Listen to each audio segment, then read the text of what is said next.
Stampscaping 101. We're going to do something on a quarter piece of gold foil. I just wanted to kind of illustrate here just kind of what you can do for a holiday theme card with practically any type of imagery if it's stamped on gold foil. Okay, I'm going to do this kind of simplistic application of a farm. Well, I don't know, not farm, but cabin type of composition. Okay, I'm going to do a little bit of fogging out. I don't know, just for lack of a better term here. Foil is relatively light in value, but I mean, you can see it here. It's like black because it is mirrored and it just reflects whatever's in the reflections. So, that being said, I like to get a little bit of a foundation or a lot of a foundation going with this white pigment ink, and it's Brilliance pigment ink, okay? The other types of inks just aren't going to apply. You can try chalk or something like that. I haven't tried that. A StazOn, it'll apply, but you just can't move it around. And if I go like that, it is dry if it's a StazOn, okay? Those types of inks are really good for impressions, though. You know, if you want to do a white impression over this, by all means. But if you kind of want to move this ink around, see, this ink is still wet on here, okay? So it allows me to build up, to drag around, and to generally, you know, manipulate it in a good way, because you have a lot of control over the amount of ink that you can apply, and it stays wet long enough. So I mean, if you don't like something, you can just take a paper towel and just wipe it right off. You can still do it when it's dry. So that being said, what we're going to do is we're going to heat set this, and upon, you know, the drying,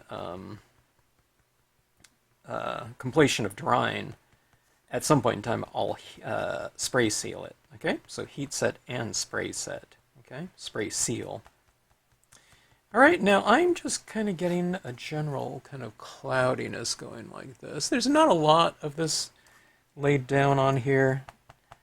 Now, just like trying to photograph this, it's kind of hard to videotape this because I'm seeing it kind of like this. Okay, it looks like a little bit of a thicker application, but when I go like that, you know, it doesn't seem like, you know, there's quite as much.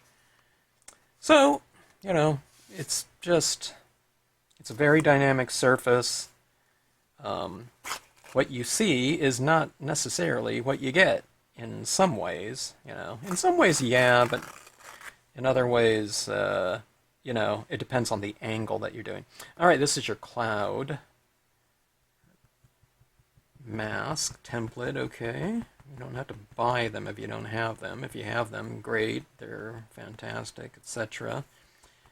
But you just kind of rip and mask, and you have these clouds getting built up, right? They're really organic too, because, you know, it's not just a hard shape, and this is a kind of a jagged edge to it.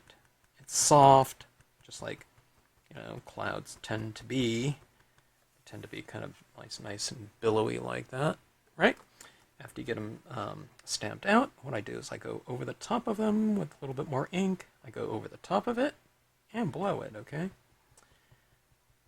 Going below tends to extend the cloud, and going above tends to create a little bit of softness to it, right? See that right there? Okay, so anyway, just creating a little bit of foundation for my surrounding imagery, or overlapping imagery, I should say, not surrounding. All right, now you're going to heat set this. Heat set from probably the back and the front.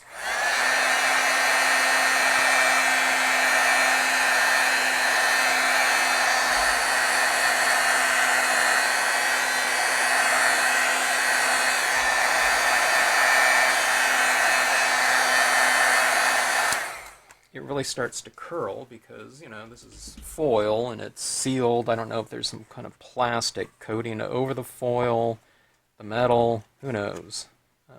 I don't. Okay, now if you heat set too long, too, in one spot, the foil will start to rainbow, okay? Now, I utilize that. I think that rainbow looks kind of good. In fact, let me see if I got any rainbowing anywhere. I was trying to be careful not to. I don't know if I saw a little bit of green tinge somewhere around here. It looks like I was fairly careful with it. I don't see any. Okay, so let's see. We're going to stamp our cabin about like so.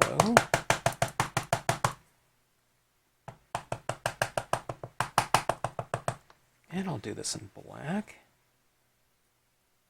I haven't done anything in my imagery in like gold on gold in a while. That also looks really elegant. It's hard to show you though on a video like this with so much, I don't know, reflected light and stuff like that. It's kind of hard to, I don't know, show what that really looks like. Okay, so anyways, we have our cabin right there. You see how it's visible. Let me try to see my camera is reflected right there. So this is what it looks like right over here. But look at those clouds. See that? It's hard to get this because this foil is reflecting light back into the camera too, like that. So it's hard to. My camera is compensating for the. That's a little bit better. So you can kind of see it like that. Right. All right. Now.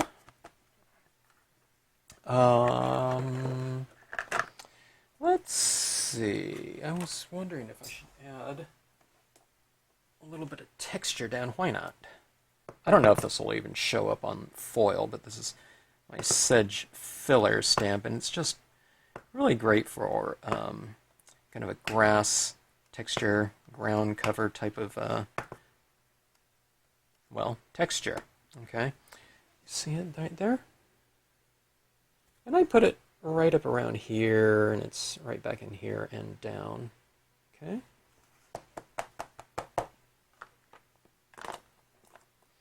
All right, now I'm going to do a couple fences in here. These new nature set number 26 fences. I've been really enjoying using these. I always like visual lead-ins into my scenes. Okay, now this is the smaller one, but I'm just using a small portion of it right here. Okay, that one's like going right here, and then I'll do another one on this side. So it kind of creates a little bit of an opening, or a lot of an, lead-in opening type of sequence going into the scene. This one's the right side. I don't know, I mean, I usually think about it something coming in from some area, and I generally see this one as being right side. That being said, I mean, it could be going this way too, and you can have like the fence going around like this, with an opening right here. I'll do that on another scene. But let's see, I'm putting this one up. Just, I don't know, just to change the height of it and distance. The higher something is, you're saying that is higher up in the composition. So quite a bit of a strong lead-in there. And when you have strong lead-ins like that, it tends to invite the viewer into the scene.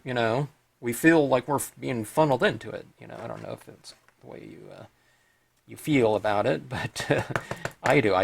You feel like you're getting pulled into the scene, and that's what you want. You want there to be visual interest to enter your space. Okay, now this is like a worm's eye view or something like this of this space down here by putting this taller grass in here. About like so. All right. And, let's see. Let's go ahead and stamp this quote right here. I'm going to stamp this quote in here. My kind of indecision was based on whether or not I should add some extra tones in here first. Let's go ahead and stamp the quote. I'm going to do it in white ink. Now, I didn't make this cloud too white because I wanted this quote to be in there. And if the quote was... I should use my new pad. This is a little bit fuzzy. See, I use my cotton ball on this pad right here, so I get a lot of cotton kind of fuzziness on my stamps when I make impressions with them sometimes. So I bought a new white pad, so one of them can be used just for, you know, the cotton ball application of ink, which I do a ton, and then one of them will be for impressions in Brilliance white. And again, the Brilliance white is an ink that is designed to be used or to be able to be, to dry on non-porous surfaces. So you can use it on, cardstocks and everything like that, but it also has the ability of drying on very unconventional stamping surfaces, such as foils or something like that. I'd imagine you can do it on glass or something. Too, we'll need to spray seal it. It's not like a StazOn ink or something like that. But it can dry on there just fine. And look how much that... I'm always, pleased with the kind of the resolution that they stamp out in. I think it stamps out really well with a thick pigment ink. As thick as it is, and as non-porous as this is, I think it does pretty well.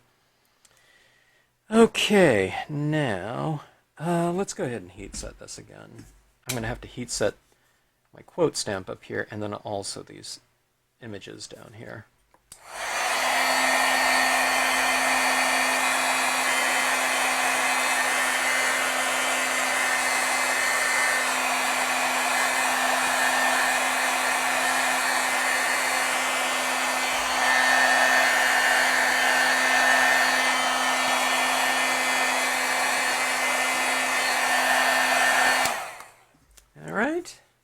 Doesn't take too long at all.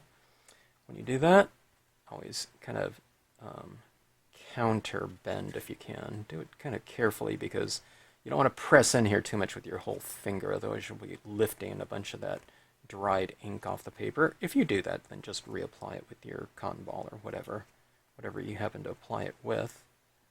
Just go for another layer of it. Okay. Now, what I like to do is I like to mount, these pieces of foil on something. That also tends to flatten it out, when we do that anyway, but I think I might have a few other applications to put on here, so let's do that. All right, now this rooftop right here, I want it to be capturing a little bit more light, okay? So let's just grab a couple pieces of scratch paper like this, okay? And I'm putting this right up on top of my rooftop. I don't need to mask off everything, okay? I'm just going to mask off two sides, and I think that will be sufficient for this purpose right here, because I'm going to vary my amount of white ink that I apply on there, okay? So, see, I couldn't do this before I stamped my image because I didn't know exactly where that, the cabin was going to be. So, you have to stamp it first and then, apply accordingly. And like I said, I'm going to vary the amount that I apply on here. I'm going to put a kind of stronger in one corner and then vary it, taper it off like that. So, let's see.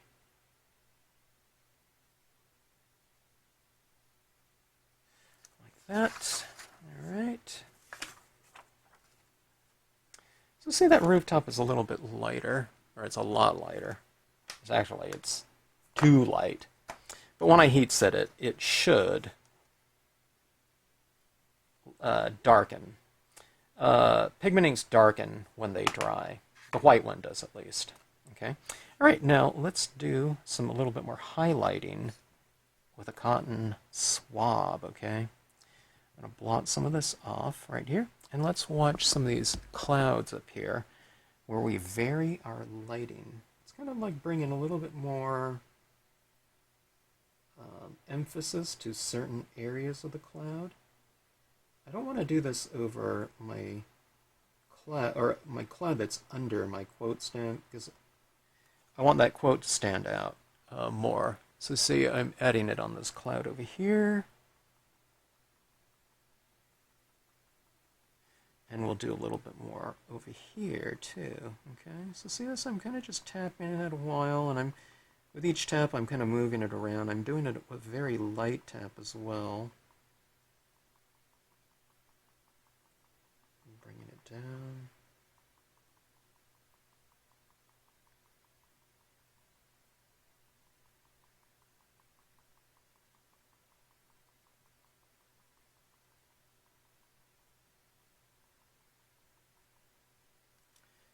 Okay.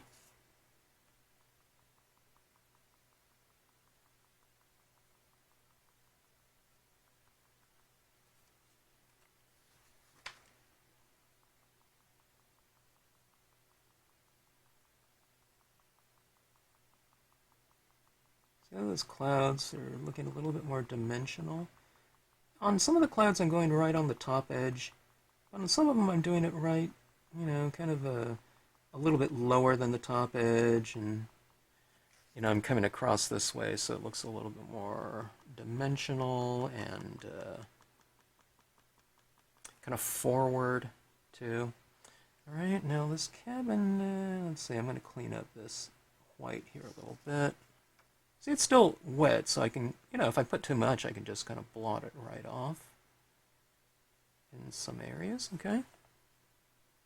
Alright, now watch this right here. This is a fun little thing to do. I'm going to take my mask, right? Remember, this is how we did our clouds? And we're going to come down here into our grassy meadow, like this. Let me see, am I off the paper? Here, sorry. Okay, and we're just going to grab our cotton ball, or Q-tip, you can do both, or either, okay. Coming like this down into my grassy area. Now that we know where our cabin is too, then this is like a, I don't know, like a nice specific embellishment area, okay? Okay, so going like this. Well, let me see, I have my fence here, so let's use the cotton swab where I can get a little bit more specific with my application of this. What I'm doing is I'm putting it right by that line, my mask, and I'm kind of tapering it down. As it gets drier in here, I'm going down a little bit more and tapping it down here, so I do kind of a lighter application of it, so a little bit heavier right on the line, edge, and then I go down, okay?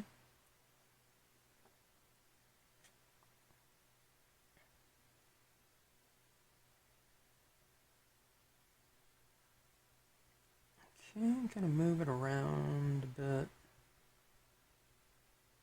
Sometimes as I applied it, I'm thinking, oh, that's too much. So what I'll do is I'll just kind of tap it like this, or I'll wipe it a little bit, and I'll remove some ink. Alright, so see, that's kind of adding this little bit of a grassy texture. That's a little bit too light, though, isn't it? Now that I see it. So what I do is I just take my cotton ball. This is the dry side now, okay? There's no ink on there. And you just tap right into it. And when you do that, you kind of start removing some ink, okay? And go like this. Okay, and I think that's about right.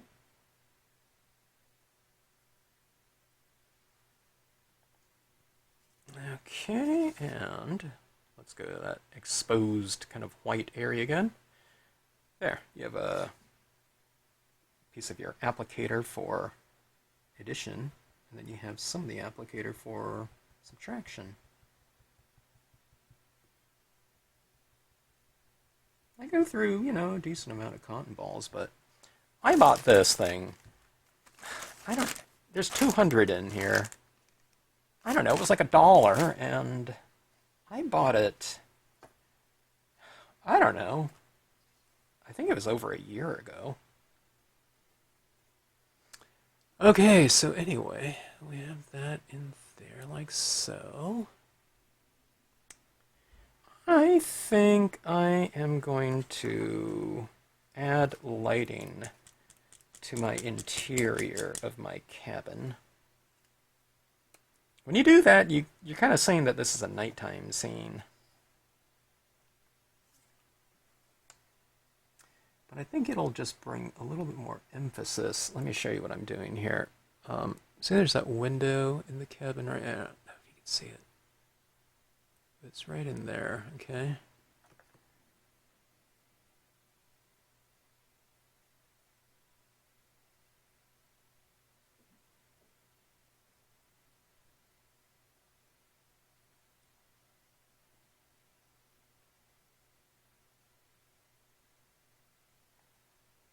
All right.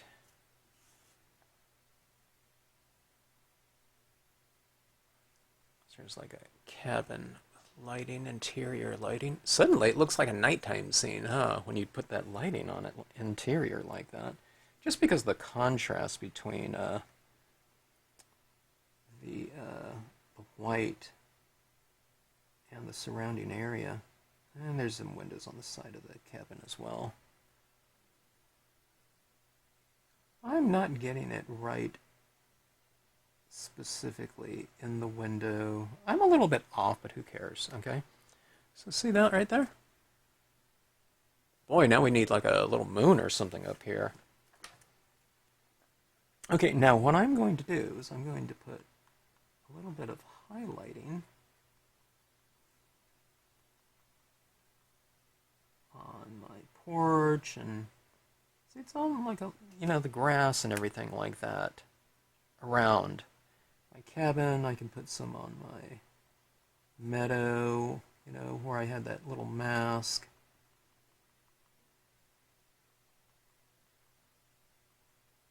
So yeah, it's on the kind of the top areas of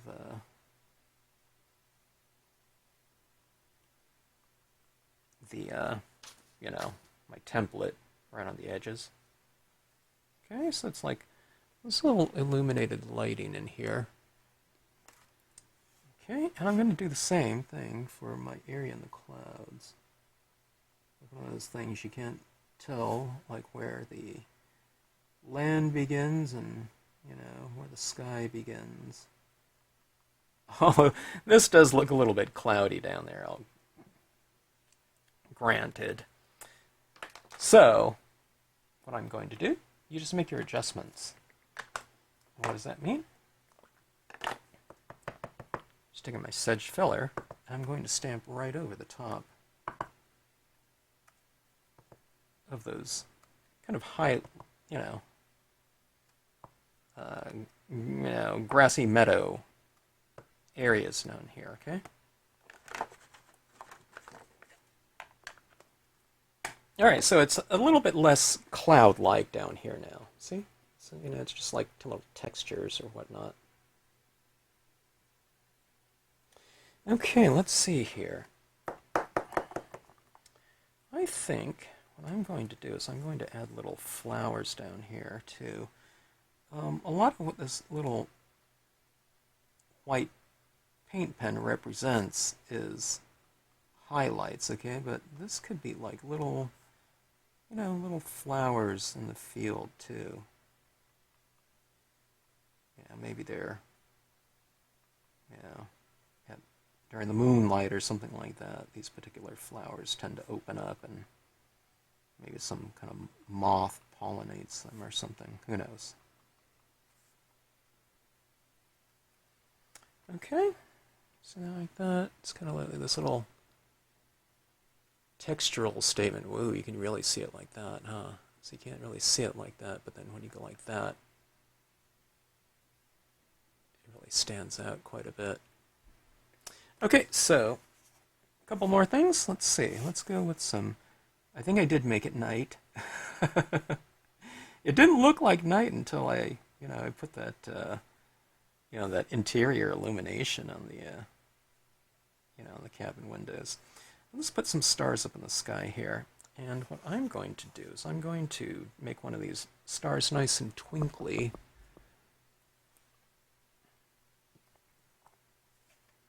And I'm going to go like this. I'll make a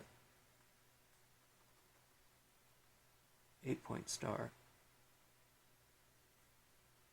I need to turn it in a direction that I'm comfortable with.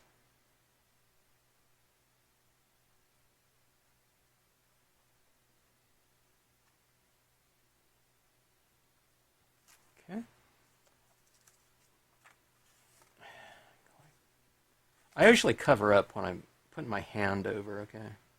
When it comes to foils, at least. Okay.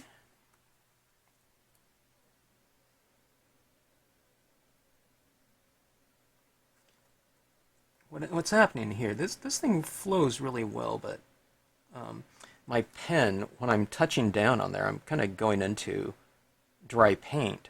And then it's kind of going up into this, so, because this isn't porous, it's just sitting on the surface, so you just kind of get it flowing again for your next little stroke. Okay? So I get my crosshairs like that, and then you go with an intermediate or secondary and make these ones a little bit shorter, although that one was kind of long.